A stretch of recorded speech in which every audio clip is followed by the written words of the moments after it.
ముందుగా దేవునికి వందనాలు స్తోత్రాలు చెల్లిస్తూ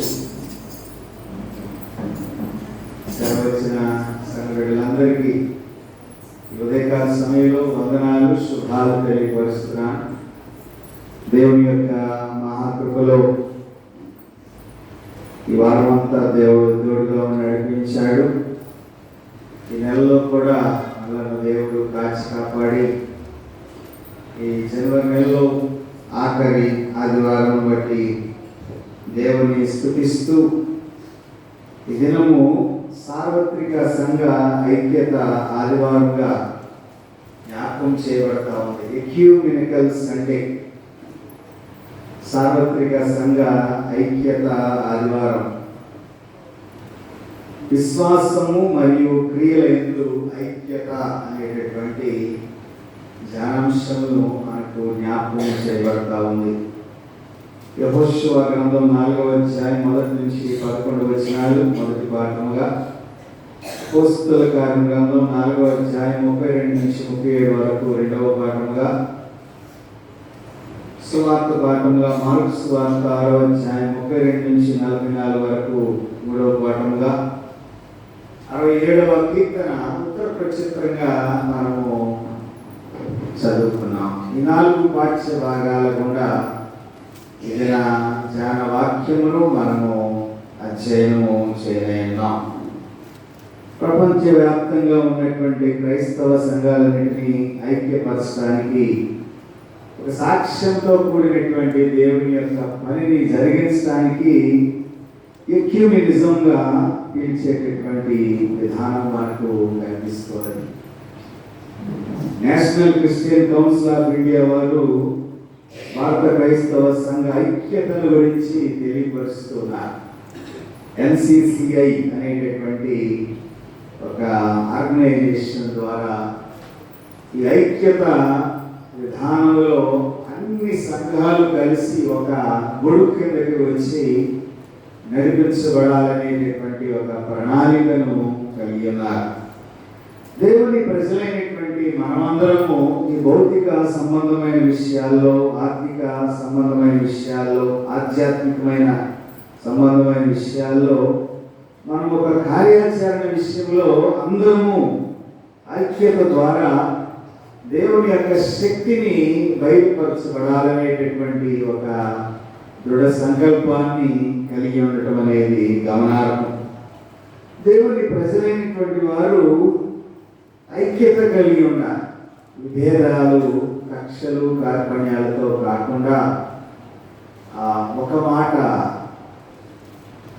మాట ఒకే విధానం ద్వారా నడిపించబడేటటువంటి స్థితిలో ఉండాలని NCCI వారు, national Christian council of India వారు మరి తలంచి ఈ ప్రణాళికలో ముందుకు సాగుతూ ఉన్నారు.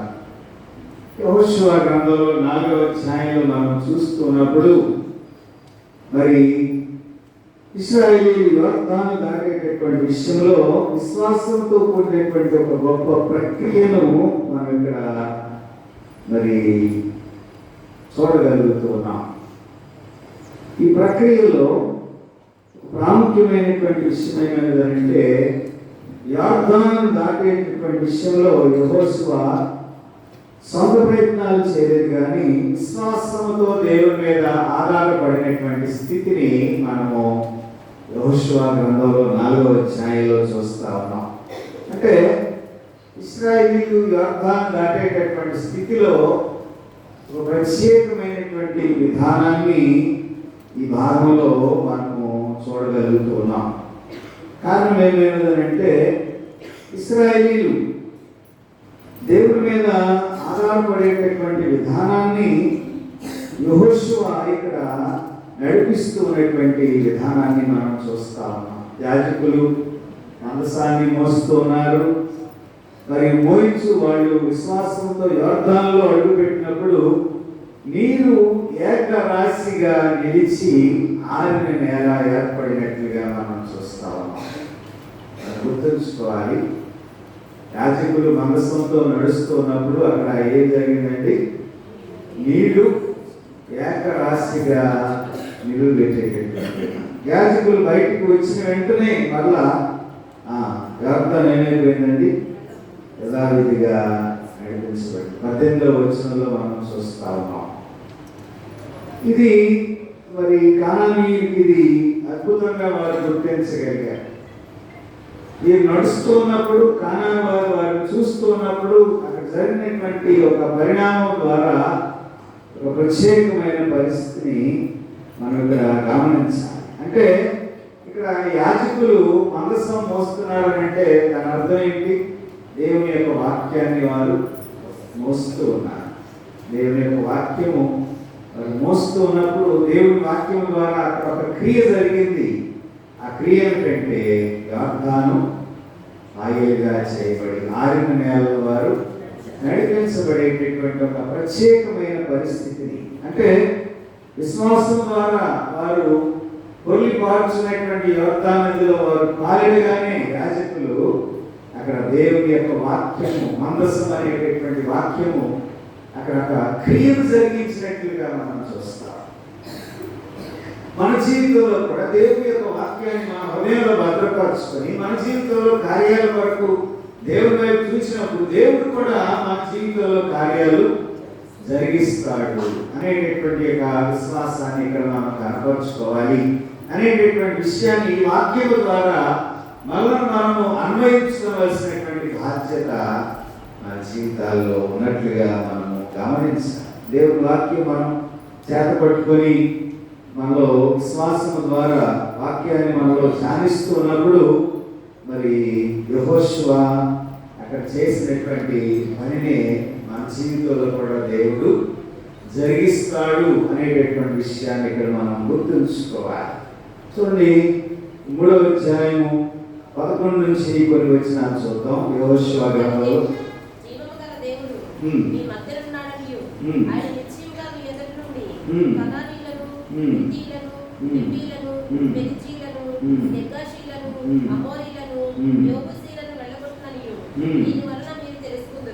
కాబట్టి ప్రతి గోత్రమునకు ఒక్కొక్క మనిషిని ఇశ్రాయేలు గోత్రములలో నుండి 12 మనుషులను ఏర్పరచుకొనుడి. సర్వలోక నాథుడగు యెహోవా నిబంధన మందసమును మోయు యాజకుల అరకాళ్ళు యోర్దాను నీళ్లను ముట్టగానే యోర్దాను నీళ్లు అనగా ఎగువ నుండి పారు నీళ్లు ఆపబడి ఏకరాశిగా నిలుచును. ఇక్కడ మనం గమనించగలుగుతున్నాం, యెహోషువ ఇశ్రాయేలుకి ఇచ్చినటువంటి పిలుపులో విశ్వాసమును గమనించవలసినటువంటి పరిస్థితి మనకి ఇక్కడ కనిపిస్తాం. అంటే ఆ విశ్వాసం ఏ విధంగా వారిని తయారు చేశాడంటే యోర్దాను దాటేటటువంటి విషయంలో ఇది ఖచ్చితంగా జరుగుతుందని నమ్మి ప్రజలను విశ్వాసం వైపునకు నడిపించినట్లుగా మనం చూడగలుగుతాం.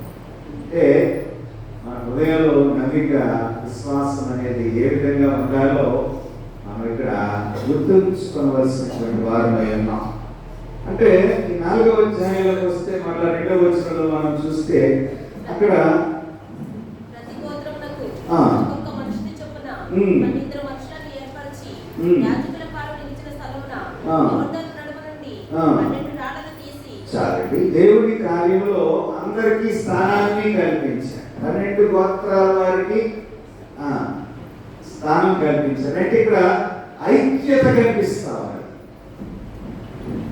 12 గోత్రాల వారిని నిలువబెట్టడంలో ఐక్యత అనేటటువంటి ప్రాముఖ్యత. అంటే ప్రతి గోత్రం నుంచి ఒక్కొక్కరిని తీసుకోమన్నాడు. దీని అర్థం ఏంటంటే దేవుని కార్యంలో ఎవరిని తృణీకరించకూడదు, ఎవరిని విసర్జించకూడదు. దేవుని కార్యంలో మరి అందరూ ఐక్యత ద్వారా, అంటే కొంతమందికి పరిమితం కాదు. దేవుని యొక్క సంతానంలో కూడా మనం గమనించాలి. సంఘంలో పేదవాడని, ధనవంతుడని, విద్యావంతుడని, విద్య లేనివాడని, అలాగే పెద్దని, చిన్నని, ఈ విధమైనటువంటి తారతమ్యాలు లేకుండా అందరినీ ఒక సమానమైన ఐక్యతలో నడిపించే విధానం ఇక్కడ ఇశ్రాయేలు యొక్క జీవితాల్లో మనం చూడగలుగుతున్నాం. అంటే ఇశ్రాయేలు దేనికి సాదృశ్యంగా కనిపిస్తా ఉన్నారు? ఇక్కడ సంఘానికి సాదృశ్యంగా కనిపిస్తాం. ఈ సంఘంలో ఎవరిని నిర్లక్ష్యం చేయకూడదు, ఎవరిని తృణీకరించకూడదు, ఎవరిని గణపరచకూడదు. అందరూ సమానమే. దేవుని దృష్టిలో అందరూ సమానమే. ఇక్కడ ఇశ్రాయేలు జీవితంలో కూడా యెహోషువ చేసినటువంటి పనిని మనం గుర్తించగలిగినట్లయితే 12 గోత్రాల వారిని గోత్రానికి ఒకరి చొప్పున నిలువబెట్టినటువంటి విధానాన్ని మనం చూస్తాం. ఇక్కడ మనం ఒకటి గుర్తుంచుకోవాలి. క్రైస్తవ బిడ్డలుగా మనం అందరము నేర్చుకోవాల్సిన సత్యం ఏంటంటే, ఈ విశ్వాసములో విధేయత ద్వారా మనము విశ్వాసాన్ని పొందుకోవాలి. అంటే దేవుని సన్నిధిలో మనందరికీ ఏముండాలి? విశ్వాసం ఉండాలి, కోటి విధేయత ఉండాలి. అది చాలా ప్రాముఖ్యం. విశ్వాసం అనేది మనందరికి ఉంది, కానీ విధేయతలో మనకి ఏం కనిపిస్తా ఉన్నదంటే, నేను గొప్పవాడిని, నేను పేదవాడిని, నేను అలానా ఇలానా అని చెప్పి మనల్ని మనం డిజైన్ చేసుకోకుండా దేవుని సన్నిధిలోకి వచ్చిన తర్వాత అందరం మోకరించి ప్రార్థన చేస్తున్నప్పుడు ఆ విధేయత స్వభావాన్ని మన జీవితాలకు అలవరించుకోవాలి. ప్రభు సన్నిధిలో విధేయత లేకుండా మనము గర్వించినట్లయితే అది మన జీవితాలకు ఆశీర్వాదము కానేరదు. మన జీవితంలో మనం దీవించబడాలంటే, ఆశీర్వదించబడాలంటే మనము దేవుని యొక్క సన్నిధిలో విధేయంగా మనల్ని మనం తగ్గించుకోవలసిన బాధ్యత మన మీద. మనల్ని మనం తగ్గించుకోలేకపోతే దేవుని కార్యాలు మన జీవితంలో జరగవు. ఇక్కడ దేవుడు ఒక ఆజ్ఞ ఇస్తున్నాడు. 12 గోత్రాలు కలిసి ఎప్పుడైతే వారు విధేయత చూపించారో వారిలో ఉన్నటువంటి ఆ విధేయత ద్వారా అందరూ దేవుని నమ్మారు, అందరూ దేవుని యొక్క వాగ్దానాన్ని విశ్వసించారు, అందరి దేవుని యొక్క ఆజ్ఞను పాటించారు. విశ్వాసములో మరి కలిసి దేవునికి లోబడినటువంటి విధానాన్ని మనం చూస్తాం. కలిసి లోబడటం అంటే ఇది మనం కొంచెం మన జీవితాల్లో ఆలోచన చేయవలసినటువంటి విషయం ఏంటది. ఎందుకంటే మరి ఇంకొక విషయాన్ని కూడా ఇక్కడ మనము జ్ఞాపకం చేసుకోవాలి. అదేమిటంటే జ్ఞాపకార్థ చిహ్నం ద్వారా వారి విశ్వాసము క్రియలను వారు తెలియపరుస్తున్నటువంటి విధానాన్ని మనం చూస్తా ఉన్నాం. 7వ వచనం చదవండి. అది యోర్దాను దాటుచుండగా యోర్దాను నీళ్లు ఆపబడిన కనుక ఈ రాజ్యం చిరకాలం వరకు ఇశ్రాయేలుకు జ్ఞాపకార్థంగా ఉంటుందని. సరే, దాటుచుండగా ఈ రాళ్ళు అంటే ఎన్ని రాళ్ళు అండి?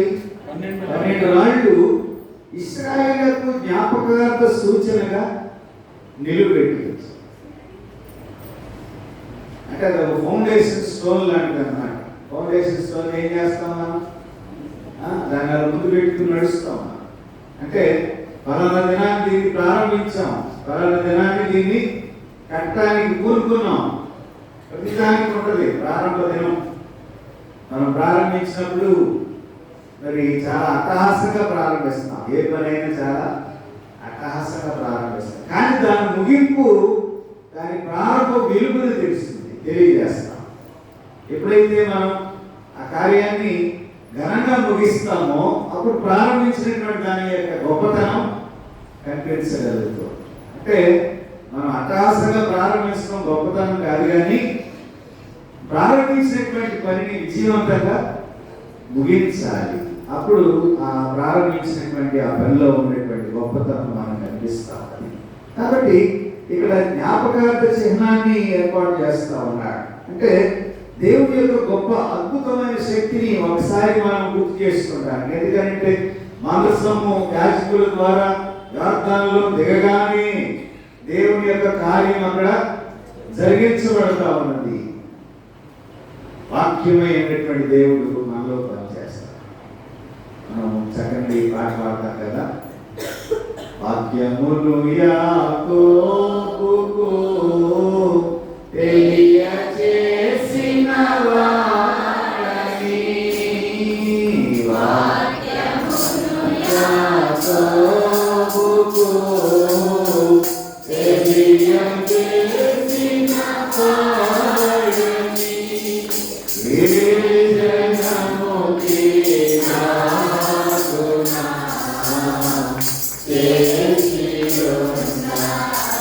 చేసియున్న ఏసని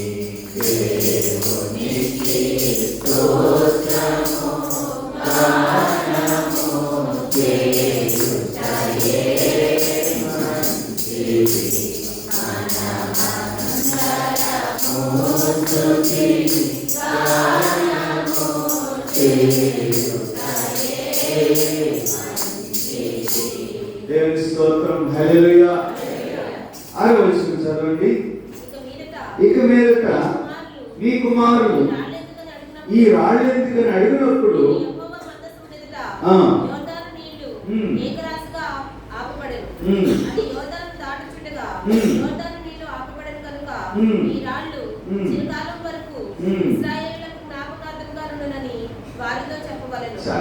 చూడండి, ఇప్పుడు మనం జ్ఞాపకం చేసుకుంటున్నాం.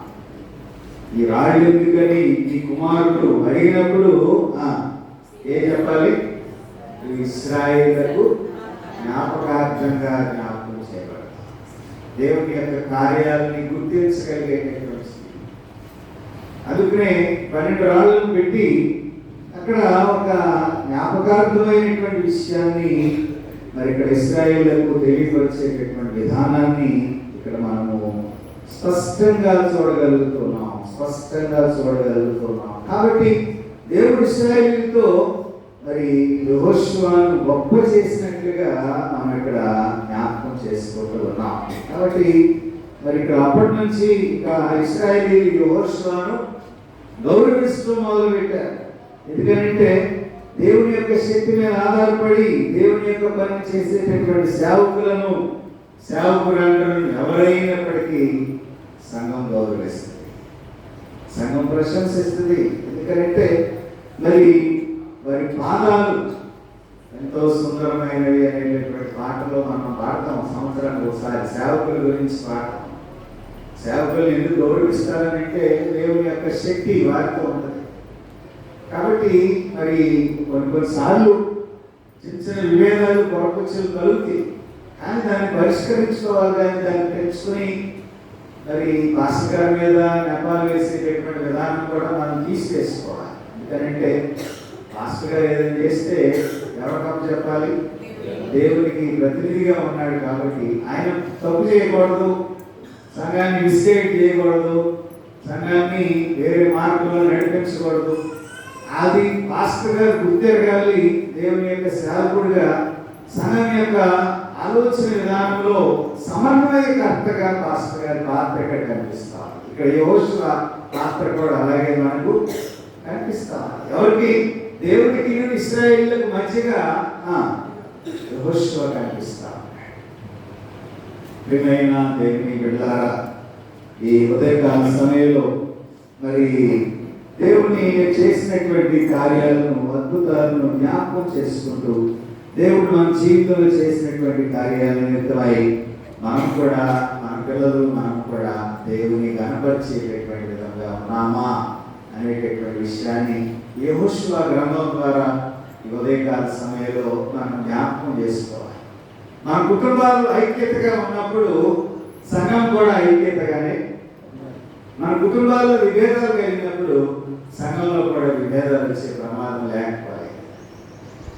ఒకరి మీద ఒకరు నెపాలు పెట్టుకుని, ఒకరిని ఒకరు దూషించుకుంటూ, ఒకరిని ఒకరు అవమానపరుచుకుంటూ, గేలు చేస్తూ మళ్ళా దేవుడి సన్నిధిలోకి వచ్చి మనం ప్రార్థన చేస్తే మన ప్రార్థన దేవుడు ఆలకిస్తాడా? ఈ విషయాన్ని కూడా మనం జ్ఞాపకం చేసుకోవాలి. ముందు మన కుటుంబాల్లో ఐక్యత కావాలి, మన కుటుంబాల్లో సమాధానం కావాలి, మన కుటుంబాల్లో నెమ్మది కావాలి, మన కుటుంబాల్లో దేవుని మహిమపరిచేటటువంటి ఆధిక్యత కుటుంబంలో ఉండాలి. ఇక్కడ యెహోషువ ద్వారా ఈ ఉదయకాల సమయంలో మనం నేర్చుకుంటూ ఉన్నాం. రెండో విషయాన్ని మనం గమనించగలిగినట్లయితే అపోస్తలుల కార్యాల గ్రంథంలో 4వ అధ్యాయం 32 నుంచి 37 వరకు చదువుకున్నటువంటి వాక్య భాగంలో మనము గమనించగలిగినట్లయితే అపోస్తలులు ధైర్యంగా వాక్యాన్ని ప్రకటించటకు శక్తి కొలది ముందుగా ప్రార్థన చేశారు. శక్తి కొరకు వారు ముఖ్యంగా ప్రార్థన చేశారు. 22 నుంచి 31 వరకు వచనాలలో మనం చూస్తే మరి పేతురు, యోహానులు, మిగిలిన సేవకులందరూ కలిసి మరి అక్కడ యూదా సమాజంలో ఉన్నటువంటి సన్హెడ్రిన్ సభ వారు వీరిని బెదిరించారు, దేవుని సేవకులను బెదిరించారు. దేవుని సేవకులను బెదిరించినప్పుడు సేవకులు ఏం చేస్తారు? సేవకుల దగ్గర ఉన్నటువంటి ఆయుధం ఏంటి? ప్రార్థన. ప్రార్థనే మన ఆయుధం. నెహ్రూ గారు కూతురు అయినటువంటి ఇందిరాగాంధీ చెప్పారండి, అమ్మ ఇప్పుడు నువ్వు క్రైస్తవుల జోలికి పోవద్దు. క్రైస్తవులు అనేటటువంటి వారు ఎటువంటి వారు అంటే నిద్రపోతున్న సింహాలు వంటి వారు. వాళ్ళు నిద్రపోతున్నటువంటి సింహం నిద్రపోతున్నప్పుడు ఏం జరుగుతుంది? చిన్న చిన్న జంతువులు ఏమన్నా పిచ్చేసి రాస్తాయా? చెప్పండి చెయ్యి. ఎందుకంటే అది గాండ్రించిందంటే మాత్రం అడివంతా అలకాలం అయిపోతాయి, జంతువులన్నీ బెదిరిపోతాయి. కాబట్టి ఎప్పుడు నువ్వు క్రైస్తవుల జోలికి పోవద్దు. వాళ్ళు నిద్రపోతున్నటువంటి సింహాలు వంటి వారు. వారి దగ్గర ఒక పెద్ద ఆయుధం ఉంది. అదేంటంటే ప్రార్థన చేస్తే దేవుడి కార్యాలు జరుగుతాయి. కాబట్టి మనం ప్రార్థన చేసినప్పుడు కూడా దేవుడి కార్యాలు జరిగిస్తాడు. ఆ విశ్వాసం మనం కలిగి ఉండాలి. ఇక్కడ మరి పేతురు యోహానులు మిగిలినటువంటి సేవకులందరూ ఈ సన్హెడ్రిన్ సభ అంటే మీకు చెప్పాను చాలాసార్లు, 70 మంది.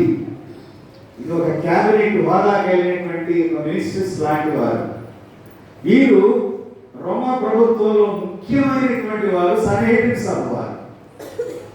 ఈ సన్హెడ్రిన్ సభలో ఎవరు కూడా ఉన్నారంటే సౌలు కూడా ఉన్నాడు. పౌలు కాకముందు సౌలు సన్హెడ్రిన్ సభ్యుడిగా ఉన్నాడు.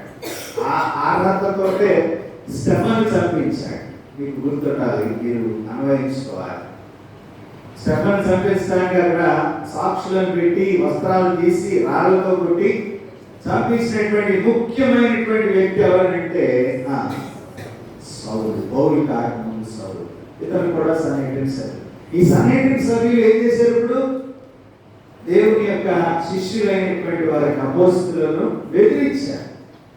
దేనికి బెదిరించారంటే స్వార్థ ప్రకటన చేయకూడదని. తర్వాత చదవండి 22వ వచనం నుంచి మీరు చదివితే మరి వాళ్ళు ఏం చేశారంటే వారందరూ ఏక మనస్సుతో దేవుని సన్నిధిలో ప్రార్థన చేయగా, అది మనం అక్కడ తెలుసుకోవాల్సింది.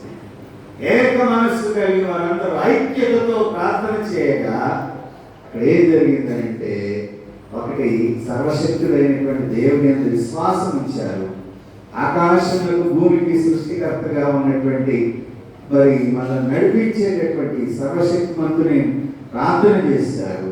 అంతేకాకుండా వారు ప్రార్థన చేయగానే దేవుడు వారి పట్ల కార్యాలు జరిగించారు. ఇప్పుడు మనం 32వ వచనంలో పోతాం. 4వ అధ్యాయం. విశ్వసించిన వారందరూ ఏక హృదయము ఏకాత్మయు కలవాలి. చాలా బాగా. విశ్వసించిన వారందరూ ఏకాత్మయు ఏక హృదయము కలిగినటువంటి వారుగా. వారు ఏంటంటే ఒకరి ఎడల ఒకరు బాధ్యత కలిగి ఉన్నారు. స్వార్థం లేదు వారిలో స్వార్థం లేదు. ఇది నాది, ఇది నీది అనేటటువంటి వ్యత్యాసాలు అప్పట్లో వారికి లేవు. ఏక మనస్సు కలిగి ఉన్నారు. ఒకరి ఆస్తిని ఒకరిగా భావించారు. ఇది మనందరిది సమిష్టిమైనటువంటి సమిష్టిగా వారందరూ కలిగి ఉన్నారు. ఒకరి అందరూ ఒకరు బాధ్యత కలిగి ఉన్నారు. అంతేకాకుండా వారికి ఉన్న దానిలో ఇతరులతో పంచుకోవటానికి వారు వెనుకంజ లేదు. ఎవరికైనా కష్టం కలిగితే నేను నిలువబడి చేయిస్తాను పని. మరి అలాగే అందరూ ఏక హృదయం కలిగినటువంటి వారుగా ఉండి వారిలో ఐక్యత కలిగినటువంటి ఏక మనస్సు కలిగినటువంటి వారుగా ఉన్నారు. వారికి కలిగినదంతా సమిష్టిగా వారు మరి చేయగలిగినటువంటి పరిస్థితిని కూడా చూస్తా ఉన్నాం. అంతేకాకుండా అపోస్తలులు క్రీస్తు పునరుద్ధాన సాక్ష్యమును బలంగా ప్రకటించారు. దానివల్లే సన్హెడ్రిన్ సభ వారికి భయపడాల్సి వచ్చింది. యేసుక్రీస్తు ప్రభు వారి యొక్క పునరుద్ధానాల గురించి చెప్తుంటే సన్హెడ్రిన్ సభ వారికి ఏం కలుగుతుంది? కోపం వచ్చేస్తాం. యేసు ప్రభు వారు శిలువ మీద మరణించిన తర్వాత ఆయన్ని అరిమతు యోసేపు సమాధిలో పెట్టిన తర్వాత రాణు వారికి పెట్టారు. కానీ శిష్యులు వెళ్ళి ఈ మతాధికారులతో మాట్లాడిన తర్వాత వాళ్ళకి పిచ్చిపోయి వేసింది. కాబట్టి ఇంకా ఉన్నటువంటి సెక్యూరిటీని బాగా సమాధి దగ్గర పెంచారు. పెంచిన వల్ల ఏమైనా ఉపయోగం కలిగిందా? తుత్తునీయుగా దేవుడు చేశాడు. కాబట్టి ఈ రోమా ప్రభుత్వం వారి యొక్క ఆలోచన అంతా ఏంటంటే దేవుని యొక్క పని జరగకూడదు, దేవుని యొక్క సంఘం విస్తరించకూడదు, దేవుని యొక్క సంఘము నాశనమైపోవాలి, దేవుని యొక్క సంఘం విస్తరించాలి. కానీ దేవుని యొక్క సంఘం ఎలా విస్తరించిందనంటే ఆ లోకంలో ఒక సామెత ఏంటంటే చాప కింద నీరు లాగా అంటారు. చాప కింద నీరు ఏం చేస్తుంది? చాపలాగా ఉంటుంది, కింద నీరు ప్రవహిస్తాం. అలాగే క్రైస్తవ సంఘాన్ని ఆపాలనుకున్నటువంటి వారు మొదటి శతాబ్ద కాలం నుంచి ఇప్పటి వరకు ఈ సంఘాన్ని ఎవరు ఆపలేకపోయారు. సంఘం విస్తరించింది, శాఖలు ఉండొచ్చు, కానీ దేవుని యొక్క సువార్త మాత్రము ఆపడం ఎవరి వల్ల? ఇక్కడ కూడా ఈ విశ్వసించినటువంటి వారందరూ అపోస్తలులు, ఏకాత్మ ఏక శరీరం కలిగినటువంటి వారందరూ స్థిరాస్తులు నమ్మి ప్రభు యొక్క పాదాలు, అపోస్తలుల యొక్క పాదాలు ఎదురు పెట్టారు. అంతేకాకుండా వారి వారి అక్కర్ల కొరకు వారు కూడా సహాయం చేస్తారు. దీనిలో బర్నబా అనేటటువంటి వ్యక్తి కూడా తన ఆస్తిని కూడా అమ్మి తీసుకుని వచ్చి ఈ సమిష్టి సహవాసంలో సహజీవనం చేసినట్లుగా క్రైస్తవ సంఘంలో మనం చూడగలుగుతున్నాం. అంటే ఆదిమ క్రైస్తవ సంఘము సమిష్టి యొక్క జీవన విధానంలో ఐక్యత కనిపిస్తా ఉన్నది, ఐక్యత కనిపిస్తా. ఇక్కడ ఒక పాట నాకు గుర్తొస్తా, జ్యోతిగా మమ్ము చేయుమో దేవా ఈ లోకమునని ఖ్యాతి నింపగా. దాంట్లో ఒక వచనం నాకు గుర్తొస్తా ఉంది, మాదు సంఘములోన నీ వెలుగు ప్రసరించినట్లుగా నాదు బ్రతుకును శుద్ధి చేయుమయ్యా. చాలా భావగర్భితమైనటువంటి భావంతో కూడినటువంటి వచనం మాట్లాడు. ఎందుకంటే ముందు నన్ను దేవుడు ఆత్మతో శుద్ధి చేస్తే ఇతరులను శుద్ధి చేయగలిగేటటువంటి మాటలు, తలంపులు, ఆలోచనలు నాలో నుంచి ఉనికి బయటకు వస్తాయి. ఐక్యత, యూనిటీ అనేటటువంటి సెంటర్ ఆఫ్ ద గ్రావిటీ, మూల కేంద్రం. ఐక్యత లేకుండా మన మనసులో రకరకాలైనటువంటి విభేదాలు, కక్షలు, కార్పణ్యాలు, వైషమ్యాలు మన మనసులో ఉంచుకొని దేవుని సన్నిధిలో ప్రార్థన చేస్తే దేవుని కార్యాలు జరగవు. మనం గుర్తుంచుకోవాలి, దేవా నా జీవితంలో కార్యాలు జరిగించాలంటే ఇతరులను క్షమించాలి, ఇతరులను ప్రేమించాలి, ఇతరుల ఎడల నేను దేవుని యొక్క ప్రేమను వ్యక్తం చేయాలి. ఇటు ఐక్యత ద్వారా దేవుడు మన సంఘాన్ని బలపరుస్తాడు అనేటటువంటి విషయాన్ని ఇక్కడ మనం గుర్తుంచుకోవాలి. మార్కు సువార్త 6వ అధ్యాయము 32వ వచనం నుంచి మనం చదువుకున్నటువంటి ఈ భాగంలో మనము యేసుక్రీస్తు ప్రభువారి శిష్యులతో కూడా విశ్రాంతి పొందాలని మరి ఆయన ఒక ధోనిలో అరణ్య ప్రదేశంలో అందరికి వెళ్తున్నప్పుడు అక్కడ యేసు ప్రభువారి యొక్క సంచారం తెలిసి అనేక మంది ప్రజలు అక్కడ ఆ ప్రాంతానికి వచ్చారు, కాలినాడకు వచ్చారు. ఎందుకంటే ఇప్పుడంటే మనకి అన్ని ప్రయాణ వస్తువులు ఉన్నాయి, వెహికల్స్ ఉన్నాయి, రకరకాలైనటువంటి పరిస్థితులు. దేవుడు మనకి టెక్నాలజీ ఇచ్చి అన్ని పరిస్థితులు, వెహికల్స్ ఇస్తే మనిషి యొక్క జీవన మనుగడ ఎలా తయారైపోయిందనంటే ఇచ్చినటువంటి దాని లిమిట్ని దాటిపోయి మరణపు అంచుల వరకు వెళ్ళిపోతున్నాడు మానవుడు. అంటే దేవుడు ఇచ్చినటువంటి జ్ఞానాన్ని మనిషి ఏం చేస్తున్నాడు? మిస్లీడ్ చేస్తున్నాడు. అంటే మన జీవన విధానంలో కూడా చాలా మార్పులు వచ్చేసి టెక్నాలజీ పెరిగిపోయింది, యాంత్రికంగా పెరిగిపోయాం. అంతరిక్షంలో మనిషి వెళ్ళి జీవించేటటువంటి విధానం వరకు ప్రయాసపడుతున్నాడు. అవసరమైతే ఎన్ని కోట్లైనా ఖర్చు పెట్టి అంతరిక్షంలోకి వెళ్ళి విహరించి రావాలని ప్రయత్నం చేస్తా ఉన్నాడు. అమెరికా దేశంలో ఉన్నటువంటి మరి ఒక 8 రోజులు పర్యటన కోసం వెళ్ళి సుమారుగా సంవత్సరం దినాలు ఉంది ఆవిడ, సునీత విలియమ్స్, మీ అందరికీ తెలుసు. ఆవిడ ఎంతో శాస్త్ర పరిశోధన చేసింది. మన డిసెంబర్ నెలలో రిటైర్ అయిపోయింది ఆవిడ. నాసా నుంచి ఆవిడ రిటైర్ అయిపోయింది. ఎందుకంటే ఆవిడ దగ్గర చాలా విచిత్రాలన్నీ ఉన్నాయి. 8 రోజుల కోసం మరి అంతరిక్షంలోకి వెళ్ళి సుమారుగా సంవత్సరం దగ్గర ఉంది. సంవత్సరం నుండి ఆ పరిస్థితులు అనుకూలించగా పైనుంచి కిందకి దిగలేకపోయింది. కానీ మళ్ళా 24 గంటల పైనే ప్రయాణం చేసి అక్కడి నుంచి ఇక్కడికి క్షేమకరంగా చేరింది. ఆవిడ దేవుడిని స్తుతించింది. ఇంతకీ భూమి మీద రాగానే దేవుడిని స్తుతించింది. ఎందుకంటే అంతరిక్షంలో జీవన విధానం వేరు, భూమి మీద జీవన విధానం లేదు. అంతరిక్షంలో గాలిలో పైకి ఎగురుతారు, కింద నడవరు. అది వికర్షణ శక్తి, ఇది ఆకర్షణ శక్తి. మనం భూమి మీద నడుస్తున్నామంటే భూమితో ఒక ఆకర్షణ శక్తి కలిగి ఉన్నాం కాబట్టి మనం భూమి మీద నడుస్తున్నాం. ఇది అంతరిక్షంలో నడవాలంటే కుదరదు, గాలిలో ఎగిరిపోతూ ఉంటారు కాబట్టి ఆ ఎగిరిపోతూ కూడా జీవన విధానంలో సంవత్సరం గడిపి రావడం అంటే అది మన ఆలోచనకే అందనటువంటి విషయం. కానీ దేవుడు ఆవిడ మంచి ఒక సాక్షిగా వచ్చాడు. ఎందుకంటే ఆవిడ మంచి క్రైస్తవురాలు. భూమి మీద ఆడు పెట్టగానే నడవలేదు. మళ్ళా ఒక 2 నెలలు కానీ వాళ్ళు ఆ మెడికల్ ట్రీట్మెంట్ తీసుకుంటేనే కానీ ఆ వికర్షణ శక్తిలో నుంచి ఆకర్షణ శక్తిలోకి వచ్చి భూమి మీద నడవగలరు. భూమి మీదకి రాగానే ఆమె ఎత్తుకెళ్ళారు. మీరు చూసారు లేదు, టీవీలో చూపించారు. ఇది అంతా ఎందుకు చెప్తున్నానంటే ఇక్కడ మరి ప్రజలందరూ ప్రభు కోసము తండాలుగా వస్తే మరి ఇక్కడ ప్రభు వారికి ఏమైనా చేశాడు అనేటటువంటి విషయాలు ఈ 32వ వచనం నుంచి మనం చూడగలుగుతున్నాం.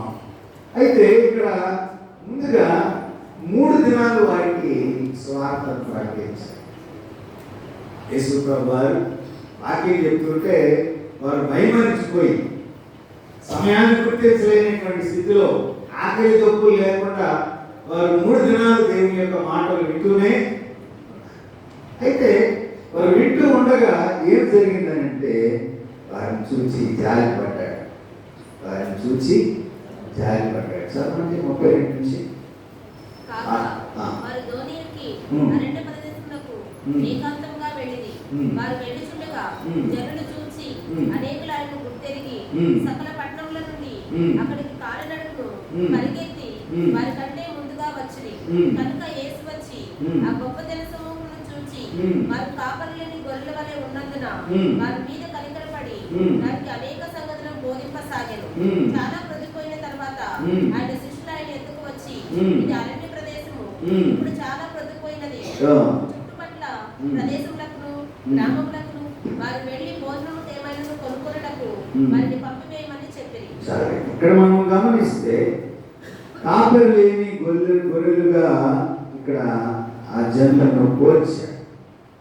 కాపరి లేని గొర్రెల యొక్క పరిస్థితులను మనం గమనిస్తే కాపరి లేని గొర్రెలు ఎలా ఉంటారు? చెదిరిపోతారు. వారికి ఐక్యత ఉండదు. వారు ఎవరి మాట వినరు, ఎవరికి లోపడరు. ఎందుకంటే ఇప్పుడు నేను దీనికి ఒక ఎగ్జాంపుల్ చెప్తాను. గత కాలంలో ఇప్పుడంటే పరిస్థితి మారిపోయి నేను సేవకు వచ్చిన తర్వాత కొన్నిసార్లు వివాహాలు ఇళ్ళ దగ్గర కూడా జరిగింది. గుళ్ళో వద్దండి మా ఇంటి దగ్గర చేయండి అంటే చేసినటువంటి దాఖలాలు ఉన్నాయి. గుడిలో చెప్తే మాట వింటారు, ఇంటి దగ్గర పెళ్లి జరిగితే మాట వింటారా? చెప్పాలి. అసలు ఎవరు కంట్రోల్ అవ్వరు. కూర్చోండి కూర్చోరు, నిలబడమంటే నిలబడరు, వినండి అంటే వినరు.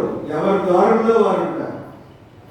ఎవరు మాట వింటారంటే పెళ్లి చేసుకునే వాళ్ళే వింటారు తప్ప ఎవరి మాట వినరు. అదే గుడిలో మన వివాహం జరిగినప్పుడు ఎలా ఉంటుంది? చాలా డిసిప్లిన్గా ఉంటుంది. మీరు కాపరి లేని గొర్రెలు కూడా అలాగే మనం అన్వయించుకోవాలి. కాపరి లేని గొర్రెలు అంటే ఎక్కడెక్కడి నుంచో వస్తారు పెళ్లికి, ఎక్కడెక్కడి నుంచో వస్తారు. సంఘస్థులు డిసిప్లిన్గా ఉంటారు, అయ్యగారు చెప్పిన మాట వింటారు. కానీ ఎక్కడెక్కడి నుంచి వచ్చిన ఏం చేస్తారు? ఎవరు మాట్లాడారు వారి ద్వారం రాలే. ఇక్కడ వాక్యం చెప్తా ఉంటే మాట్లాడేవాడు, వాక్యం చెప్తా ఉంటే సెల్ ఫోన్ కూడా చూసుకునేటటువంటి వారు, వాక్యం చెప్తుంటే ఎటువైపు ఆలోచన కలిగినటువంటి వాక్యం చెప్తుంటే. అంటే మన హృదయం ఎక్కడ ఉండాలి? ఇక్కడ మీరు అర్థం చేసుకోవాలి. కాపరి లేని గొర్రెల వలె కాకుండా మన హృదయాలు దేవుడి వైపు చూడగలిగేటటువంటి ఒక ఆధ్యాత్మిక స్థితి ఉంటుంది. ఇక్కడ కూడా కాపరి లేని గొర్రెలుగా దేవుడు గుర్తించాడు. అంటే ఎక్కడెక్కడి నుంచి వచ్చారు? కాకినాడ వచ్చారు, వారి పనులు చేసుకునే వాళ్ళు వచ్చారు. రకరకాలుగా వచ్చినప్పుడు వారిని గుర్తించి 3 దినాలు వారు ప్రభుతో ఉన్నారు. కానీ ఇప్పటికి నాకేం కావాలంటే ఏదో విధమైన శారీరకమైన ఆహారం వారికి, ఎందుకంటే ఆకలిప్పుడు మర్చిపోయారు. వాక్యాన్ని వింటుండగా వారి హృదయాలు ద్రవించి వారి హృదయాలు దేవుడి వైపునకు మళ్ళించబడినవి కాబట్టి వారు అక్కడి నుంచి లేవలేదు. వారు అక్కడి నుంచే లేవలేదు. ఆధ్యాత్మిక స్థితిలో మనం అందరం గుర్తుంచుకోవాలి. వాక్యానికి లిమిట్ లేదు, వాక్యానికి కొలత లేదు. వాక్యాన్ని ఎప్పుడైతే ఆసక్తిగా వింటానికి ఇష్టపడతాయో మన హృదయాలు మన ఆధ్యాత్మికతలో ఎదిగినటువంటి వారుగా, మన స్కేల్ ఎదిగించబడినట్లుగా గుర్తించాలి. వాక్యానికి ఎప్పుడైతే విరక్తిగా ఉంటామో మనలో ఆధ్యాత్మికత ఎదిగించబడలేదని గుర్తించాలి. మన కొలతది. అయ్యారు త్వరగా ముగించండి, మాకు ఆకలి అవుతుంది అనేటటువంటి వారు ఉంటారు. వివాహం జరుగుతుంటే వాచి చూపించేవాడు ఉంటారు. రకరకాల బ్యాచ్లు ఉంటాయి, మేము చూస్తూ ఉంటాం. అంటే వదిలిపెట్టే మహాప్రభు మా ధరని మేము వెళ్ళిపోవాలనేటటువంటి బ్యాచ్. అంటే మనం ఇంకా ఆధ్యాత్మికంగా ఎదగలేదేమో ఆలోచన చేయాలి. ఆధ్యాత్మికంగా ఎదగలుగుతున్నామంటే వాక్యం మనం ఆసక్తి కలిగి. ఇక్కడ కూడా 3 దినాలు మరి వాక్యం విన్నారు, కానీ 3వ దినాన్ని ఒక ఆలోచన కలిగింది. ఏంటంటే వారి ఆకలి దప్పులు వారిచి వాక్యాన్ని అంటారు కాబట్టి ఇప్పుడు వాళ్ళకి ఏదో ఒక ఆహారం పెట్టాలి. ఆహారం పెట్టాలి కాబట్టి మరి ఆహారం కొరకు వారు సిద్ధపడతారు. ప్రభు శిష్యులు పిలిచి అంటున్నాడు, మీరే వారికి ఆహారం. అప్పుడు వాళ్ళు అంటున్నారు, ఈ అరణ్య ప్రాంతం ఎక్కడి నుంచి వస్తే ఆహారం, ఏదో కదని మీరు సమకూర్చండి అని జ్ఞాపకం చేయబడేటటువంటి. అంటే ఇక్కడ మనం మత్తయి సువార్తలో, లూకా సువార్తలో, యోహాను సువార్తలో మరి ఇది 5,000 మందికి ఆహారం పెట్టేటటువంటి విధానం రాయబడినటువంటి పరిస్థితిని మనం చూస్తూ ఉన్నాం. అయితే ఈ 4 సువార్తల్లో ఈ శిష్యుల పైన ఉన్నటువంటి ప్రభావాన్ని అద్భుతంగా చూపిస్తూ మరి ఇక్కడ చీకటి పడకముందు దేవుడి యొక్క కార్యం జరిగించాలి. వారి జీవితంలో చీకటి పడకముందే ఏదో కార్యం జరిగించాలి. ఏదో కార్యం ఏంటంటే ఇప్పుడు వంట చేసి పెట్టాలి. వంట చేసి పెట్టాలంటే ఎంతమంది ఉన్నారు? పురుషులే 5,000 మంది ఉన్నారు. ఇంకా స్త్రీలు పిల్లలు లెక్కే లేదు. వాళ్ళు ఎంతమంది ఉన్నారు? ఇంకా అవన్నీ ఆలోచన చేస్తూ ఉంటే యేసు ప్రభు వారికి మీరే వారికి భోజనం పెట్టండి. శిష్యులు కోపం వచ్చింది. ఇది అరణ్య ప్రాంతం లేదు ప్రభు, ఇప్పుడు ఎక్కడ మనం చేయగలం? ఎక్కడి నుంచి తీసుకురాగలం? ఎక్కడి నుంచి మనం పొందుపరచగలం? వైజాగ్లో బిషప్ నేర్పుమయ నజరయ్య ప్రోగ్రామ్ చేసేటటువంటి కేఆర్ సింగ్ గారు విజయవాడలో మా బాబాయ్ గారి అబ్బాయి పెళ్లికి వచ్చి ఆయనే గెస్ట్ స్పీకర్. ఆయన చెప్పాడు, ఒక ఎగ్జాంపుల్ చెప్పాడు. ఏంటంటే వాళ్ళ అమ్మాయి పెళ్లి చేశాడంట వైజాగ్లో. ఆయన పెద్ద చర్చి కట్టుకున్నాడు. ఆయన చర్చిలో దగ్గర 2,000 చిల్లర, ఇంకా 2,500 మందికి ఆయన ఆహారాన్ని సమకూర్చి 2,500 మందికి ఇన్విటేషన్ ఇచ్చాడు. వాళ్ళందరూ వచ్చారు.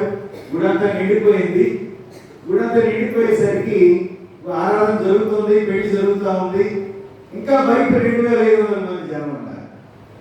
ఇప్పుడు ఈయన ఆలోచనలో పడ్డాడు. వాటర్ స్టార్ట్ చేయాలన్నా ఇన్స్టెంట్ గా మనకు 2,500 మందికి భోజనం పెట్టాలంటే ఎంత కష్టం, చాలా కష్టం. అప్పుడు ఏం చేయండి, ఆయన వివాహం జరుగుతూ ఉంటారు, కూర్చొని ప్రార్థన చేస్తూ ఉంటాడు. ప్రభా, ఇప్పుడు నేను ఏం చేయగలను? నేను సమకూర్చింది 2,500 మందికి, పిలిచింది 2,500 మందికి, ఇంకా బయట 2,500 మంది జనం ఉన్నారు. ఏం చేయాలి ప్రభా అని ప్రార్థన చేయడం మొదలు పెట్టాడు. ఆయన ఒక 10 నిమిషాలు ప్రార్థన చేసేసరికి బయట పెద్ద వర్షం వచ్చిందండి. పెద్ద వర్షం వచ్చేసరికి ఈ బయట నుంచి వచ్చిన జనం అంతా లోకల్ వారు అన్నమాట. ఎవరెళ్ళకి వాళ్ళు వెళ్ళిపోయారు. తెల్లారిన తర్వాత ఒకరికి ఫోన్ చేయడం మొదలు పెట్టాడు. నన్ను క్షమించండి అని ఫోన్ చేయడం మొదలు పెడితే వాళ్ళే ఫోన్ చేస్తున్నానండి. ఏమిటంటే, అయ్యా మమ్మల్ని క్షమించండి, మీతో పాటు మేము భోజనం చేయలేకపోయాం అని వారే ఫోన్ చేయడం మొదలు పెట్టారు. నాకు ఒక గొప్ప ఎక్స్పీరియన్స్ గా అని చెప్పాడు. అంటే ఇక్కడ మనం ఏం గుర్తించాలి చెప్పండి. సమకూర్చబడింది 2,500 మందికి. ఇప్పుడు 5,000 మందికి భోజనం పెట్టాలి. ఆయనకి వల్ల కాదు. చేయగలిగే కెపాసిటీ ఉంది కానీ ఇన్స్టెంట్గా అప్పటికప్పుడు ఆహారం సమకూర్చలేడు. కానీ దేవుని కార్యాలు వర్షం రావడం వల్ల ఎవరు వాళ్ళు ఊళ్ళోకి రావడానికి దారి లేదు. ఇప్పుడు ఎవరు వాళ్ళు వెళ్ళిపోయారు. కాబట్టి ఆయన ప్రశాంతంగా ఆ వివాహాన్ని జరిగించి దేవునికి స్తోత్రాలు చెల్లించగలిగాడు. కాబట్టి ఇక్కడ మనము మీరే వారికి భోజనం పెట్టినని దేవుడు వారికి చెప్పినప్పుడు వారు వెతకడం ప్రారంభించారు. రిసోర్స్ వారికి ఉన్నటువంటి అక్కడ రిసోర్స్ గురించి ఇన్వెస్టిగేషన్ చేయడం మొదలుపెట్టారు. మనం వారికి భోజనం పెట్టాలంటే ఏం చేయాలి? మనం రైస్ ఒకటి ఇవ్వాలి, వెజిటబుల్స్ ఒకటి ఇవ్వాలి, ఆయిల్ ఒకటి ఇవ్వాలి, దాంట్లో ఇంగ్రీడియంట్స్ ఒకటి ఇవ్వాలి. మరి అన్నీ సమకూర్చబెడితేనే ఒక గంట కూర్చోబెట్టే వారికి ఏదైనా సమకూర్చగలరు. కాబట్టి మీరే వారికి భోజనం పెట్టడానికి శిష్యులు ఏం చేశారంటే వనరులను వెతకడం మొదలుపెట్టారు. వనరులను వెతకడం ఎప్పుడైతే మొదలుపెట్టారో 5 రొట్టెలు 2 చేపలు పెట్టి పంపించినటువంటి ఒక తల్లి ఒక బిడ్డ కోసం తెప్పించినటువంటి ఆహారాన్ని వారు కనుగొన్నారు. ఆ బిడ్డను ఆహారాన్ని తీసుకుని వచ్చి ప్రభు దగ్గరికి వచ్చారు. ప్రభు చేతిలో పెట్టారు. ప్రభు చేతిలో పెట్టగానే విరిచి వారికి వడ్డించమని ప్రభు ఆజ్ఞ ఇవ్వగానే 5,000 మందికి ఆయన ఆహారము పెట్టగలిగారు. కాబట్టి ఇక్కడ మనము మరి గమనించగలిగినటువంటిది ఏమిటంటే మరి పురుషులే 5,000 మంది ఉన్నారు, స్త్రీలు పిల్లలు ఇక్కడ లెక్కలకు రాలే. కానీ వారు భుజించిన తర్వాత 12 గంపల ఆహారము మిగిలినట్లుగా మనం చూస్తాం. 12 గంపల ఆహారము ప్రభు చేతిలో వచ్చిన తర్వాత అది సర్వ సృష్టికి పంచబడేటటువంటి ఆహారముగా మనం జ్ఞాపకం చేసుకోవాలి. 12 మంది, ఈ 12 గంపలు దేనికి సాదృశ్యంగా ఉన్నారంటే 12 మంది శిష్యులు సర్వలోకానికి వెళ్ళి సర్వ సృష్టికి సువార్తను ప్రకటించేటటువంటి సాధనాలు శారీరకమైన ఆహారం ద్వారా ఆత్మీయమైన ఆహారానికి పోలికగా ఇది కనిపిస్తాయి. ప్రియమైన దేవుని బిడ్డలారా, మీరే వారికి భోజనం పెట్టండి. ఇప్పుడు శిష్యులందరూ ఏం చేస్తున్నారు?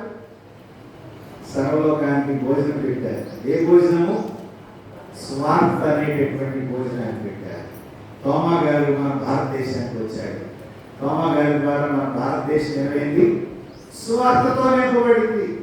కాబట్టి ఆ పేరు కలిగినటువంటి దేవాలయంలో ఉన్నటువంటి మనమందరము దేవుని యొక్క స్వార్థను విని గదజల్లేటటువంటి ప్రక్రియ ద్వారా పునీతులము కాగలిగేటటువంటి స్థితిని దేవుడు మనందరికీ అనుగ్రహించాడు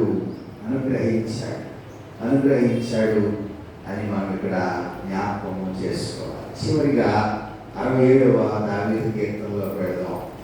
67వ దావీదు కీర్తన.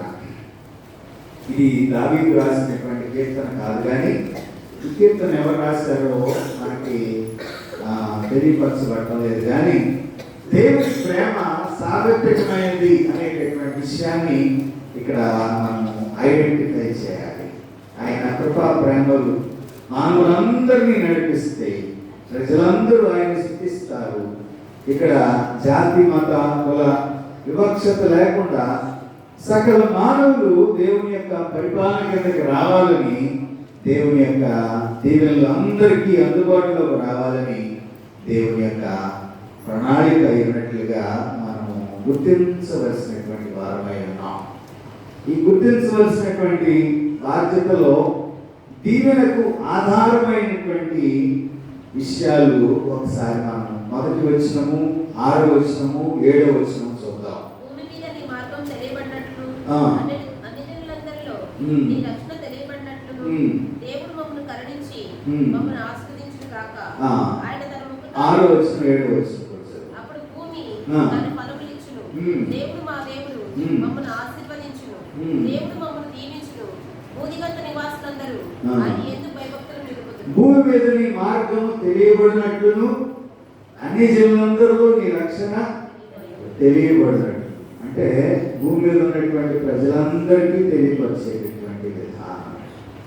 అంతేకాకుండా ఆయన ఆశీర్వాదకరమైన ఆలోచన విధానం ఎలా ఉందనంటే, మరి ఆయన సువార్తను అందరూ వినాలి, ఆయన సువార్తను అందరూ అంగీకరించాలి. క్రీస్తు ప్రభువు మన కొరకు రక్షణ కార్యాన్ని జరిగించారని ప్రతి వ్యక్తి తెలుసుకోవాలి. దేవుని యొక్క పాలనలో ఆయన ప్రజలందరూ సంతోషించాలి. దేవుని యొక్క ఆలోచనకు ఆయన బిడ్డలైనటువంటి వారందరూ లోబడాలి. అంతేకాకుండా ఎల్లప్పుడూ దేవుని స్తుతించేటటువంటి విధానము కలిగి ఉండాలి. ఎందుకు ఈ ఆశీర్వాదాలు దేవుడు ఇస్తున్నాడనంటే, ఆనాడు ఇశ్రాయేలు ద్వారా నేటికి భూమి మీద ఆయన ప్రజలైనటువంటి వారు విస్తరిస్తూ ఉన్నారు, దీవించబడతా ఉన్నారు, ఆశీర్వదించబడుతున్నారు. ఉదయకాల సమయంలో మనము జ్ఞాపకం చేసుకోవాలి. ఇదను మనకి దేవుడు ఇచ్చినటువంటి గొప్ప ధన్యత. మరి సార్వత్రిక సంఘ ఐక్యతలో విశ్వాసము మరియు క్రియలందు మనం ఏ విధమైనటువంటి ఐక్యత కలిగి వాక్యం వింటున్నటువంటి మనము ఎంత మటుకు దేవుడికి లోబడుతున్నాం, వాక్యానికి ఎంతవరకు గౌరవిస్తున్నాం, వాక్యమైన దేవుడు మన మధ్యకు వచ్చి హృదయాన్ని తడుపుతా ఉన్నాడు. దాన్నే మనం కీర్తనకారుడు హృదయమాయుడు తలుపుకున్నంత యేసునాథుడు అనే మాటలో ఎంతసేపు నిల్వబెట్టి ఎవరు నేర్పిస్తున్నాం? మనం ఎవరు నేర్పిస్తున్నాం? అందరూ చెప్పాలి. పరిశుద్ధాత్మ దేవుడిని మనము కన్నీరు కాచే విధంగా చేస్తాం. ఎందుకంటే మన హృదయం తెరవబట్టమే, మన హృదయం గట్టిత్వం ఉంటుంది, మనకు హృదయం ప్రేమ కలిగి ఉండటం లేదు, వేషభావం కలిగి ఉన్నాం, కక్షలు, కార్పణ్యాలు, వైషమ్యాలు, లోకాన్ని ప్రేమించి తన ఘనతలను బట్టి గొప్పవారిగా ఎంచుకొని మనము దేవుని యొక్క వాక్యాన్ని దృఢీకరిస్తున్నామేమో. ఈ ఉదయకాల సమయంలో మళ్ళీ మనము జ్ఞాపకం చేసుకోవాలి. దేవుని ప్రేమించే వారు ఉంటే దేవుని వాక్యాన్ని లోబడతాం. దేవుని ప్రేమించే వారు ఉంటే దేవుని యొక్క వాక్యాన్ని హృదయంలో భద్రపరుచుకుంటాం. దేవుని ప్రేమించే వారుగా ఉంటే నీ హృదయం వాక్యం వరకు తెరవబడుతుంది. ఇక్కడ వాక్యం తెరవబడటం కాదు, ఈ వాక్యం నీ హృదయంలో ఎల్లకాలం పనిచేసే విధంగా ఒక సైకిల్ లాగా ప్రతినిత్యం నడిపించబడాలి. నీ దేవుని బిడ్డవా, దేవుని కుమారుడు, కుమార్తెవా, వాక్యానికి నీ హృదయంలో చోటుందా? వాక్యానుసారంగా జీవించడానికి నీవు సిద్ధపరచుకుంటున్నావా? వాక్యానుసారంగా నడవటానికి నీ హృదయాన్ని భద్రపరుచుకుంటున్నావా? వాక్యాన్ని విడిచిపెట్టేటటువంటి వారుగా మిగిలిపోతున్నావా? మళ్ళీ మనం ప్రశ్నించుకుందాం, వాక్యానికి చోటిద్దాం. ప్రార్థన చేయడం గొప్పతనం కాదు, బైబిల్ చదవడం గొప్పతనం కాదు, వాక్యం వినడం గొప్పతనం కాదు. విన్న వాక్యానికి ఎంతవరకు మనం గౌరవిస్తున్నాం? యెహోషువ 12 రాళ్ళ నిలవబెట్టి తన పిల్లలైనటువంటి వారికి, మనవాళ్ళకి అందరికీ తెలియచెప్పాలి ఏంటంటే దేవుడు ఏ కార్యం చేశాడో. ఆనాడు వాగ్దానాలలో ఆయన మీద నడిపించినటువంటి గొప్ప కార్యాన్ని ఏ విధంగా దేవుడు కనపరిచాడు. పిల్ల తరములకు ఒక్కడే మారటం కాదు, ఏం చేయాలి? నీ ప్రక్కవారిని మార్చాలి. అంటే నీ జీవితం ఎలా ఉండాలి చెప్పండి? ఎలా ఉండాలి? మాదిరికరంగా ఉండాలి, మార్పు కలిగిన జీవితం ఉండాలి, పశ్చాత్తాప జీవితం కలిగి ఉండాలి. మధ్యకాలంలో ఏలూరులో మా స్థలం అమ్మటం జరిగింది. స్థలం అమ్మటం జరిగితే కొన్నటువంటి వారితో పోయిన వారం అంతా అదే మా పని. ఇప్పుడు ఈ వారం కూడా అదే జరుగుతూ ఉంది. రోజు వెళ్తా ఉన్నా, వస్తూ ఉన్నా. అయితే మా ప్రక్కనే ఒక మా బంధువు ఉన్నారు, ఆస్తం గారు బంధువే. ఆవిడ కొంచెం మాట నోటి దురుస్తాను ఎక్కువ. కొన్నటువంటి వారు కూడా ఆమె ఇంటి ముందే ఉంటున్నారు. సరే, ఆమె గురించి మేము ఎందుకు మాట్లాడాలి? సరే, మాకు మధ్యవర్తిగా ఉన్నటువంటి ఆయన అన్నాడు, వాళ్ళు పిలుద్దామండి అన్నాడు. నేను వద్దన్నా, ఎందుకంటే వాళ్ళ అన్నయ్యకి ఆమెకి గొడవ అయింది. మాకు వచ్చిన వివాహం బావగారిని అడిగితే ఆయన అన్నాడు, అమ్మాయి వెళ్తే నేను అసలు రానండి అన్నాడు. అక్కడికి వెళ్ళిన తర్వాత నేనేం మాట్లాడలే, వాళ్ళ గురించే మాట్లాడారు. పక్క బిల్డింగే మా చిన్నాన్న గారి స్థలంలోనే వారు కొనుక్కొని మంచి బిల్డింగ్ పెట్టుకున్నారు. ఆయన టీచర్గా మొన్న రిటైర్ అయ్యారు. మరి ఆమె విడుతామండి అని చెప్పేసి అక్కడికి వెళ్ళిన తర్వాత ఆ పక్క స్థలంలో ఉన్నటువంటి బిల్డింగ్ ఆయన కూడా ఒక దూరం బంధువే. వదిలేంటి బావగారు, వాళ్ళు దొరకలేదులే ఆ మాట కొంచెం సరిగా ఉంటుంది కదా. అప్పుడు స్థలం కొనేటువంటి వారు బయటపడుతున్నారు ఒక్కొక్కటి. అప్పుడు దాన్ని చెప్పట్లేదు వాళ్ళ గురించి.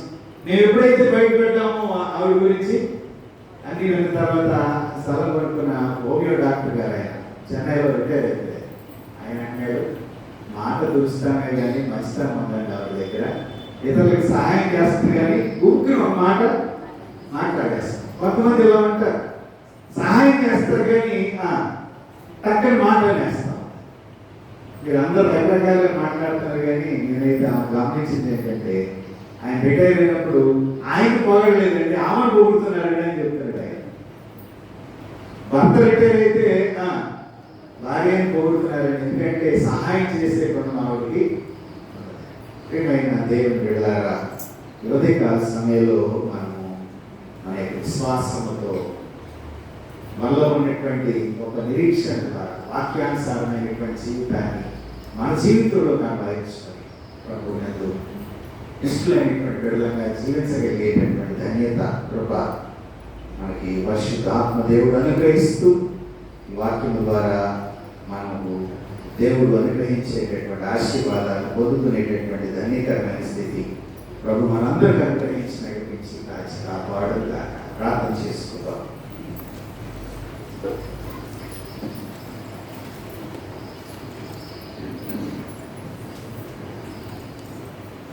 ప్రేరేపించబడిన వారు ఎవరైనా ఒకరి దయతో ప్రార్థించి